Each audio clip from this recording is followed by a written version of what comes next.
ወደ ስፖርተኞች ግለ ታሪክ እንሂድ። በስፖርተኞች ግለ ታሪክ ከዚህ በፊት በተረካ መልክ ቀርቦ ነበር ወደ እናንተ የሚደርሰው። እኔ ዛሬ በቀጥታ እዚሁ ስለ አንድ ሴት እግር ኳስ ተጫዋች የሀገራችን ማቀርብ ነው የሚሆነው። ከዚህ በፊት በዮርዳኖስ አባይ ጀመረን፣ ከዛ የላሚን ያማልን አስከትለን እንደዚሁ የተለያዩ ከሀገር ውስጥም ከውጭም የስፖርተኞች ግለ ታሪክ የተለያዩ ስፖርተኞችን ፕሮፋይል ማቅረባችን እናስታውሳለን። በተለይም ደግሞ ከእግር ኳሱ ጋር አስተሳስረንና የመጀመሪያ ነው የሚሆነው ማለት ነው። ኢትዮጵያዊቷ አሊሻ ሊማን ነው የሚሏት፣ የጎንደር ልዕልት ሲሉም እንግዲህ ይጠሯታል።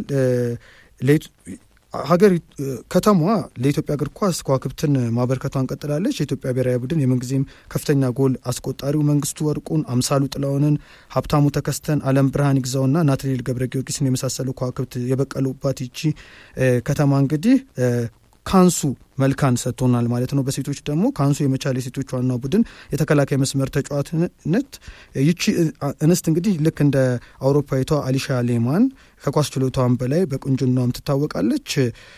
በኢትዮጵያ እግር ኳስ ታሪክ የታየች ውቧም ተጫዋች ካንሱ ናት ይላሉ ተመልካቾች። ተወልዳ ያደገችው ጎንደር ደባርቅ ከተማ ነው። ከሰፈሯ የልጅነት ጓደኞቿ ጋር ኳስ እየተጫወተ ተወልዳ ያደገችው ጎንደር ደባርቅ ከተማ ነው። ከሰፈሯ የልጅነት ጓደኞቿ ጋር ኳስ እየተጫወተች ያደገችው ካንሱ ከፍ እያለች ስትመጣ የኳስ ፍቅሯ በረታ። ህልሟ ኳስ ተጫዋች መሆን ሆነ። እናም እግሮቿ ወደ እግር ኳስ ፕሮጀክቶች አመሩ። አባቷ የተመኙላት ንግድ ቢሆንም ምርጫዋን ግን አልተቃወሟትም።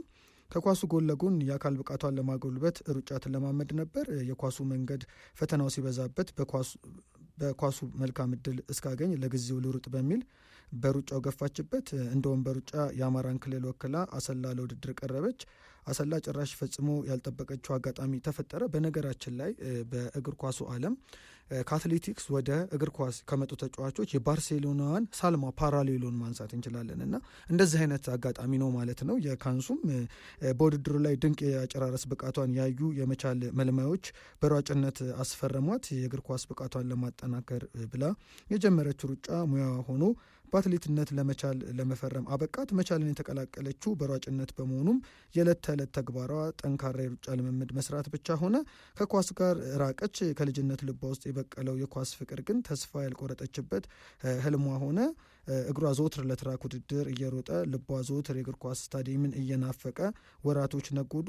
በጽናት 1 ዓመት አስቆጠረች።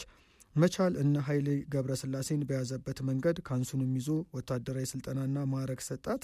እናም ካንሱ 50 አለቃ አትሌት ካንሱ ሆነች። ከዕለታት በአንዱ ቀን የመቻል አትሌቶች ኳስ ያለበት ሜዳ ላይ በአጋጣሚ ተገኙ።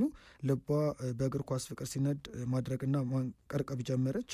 በስፍራው ያዩት ሁሉ በብቃቷ ደነገጡ። ያለምንም ቅድመ ሁኔታ ተሯሩጠው የመቻል ዋናው ቡድን ወስደው አስፈረሟት።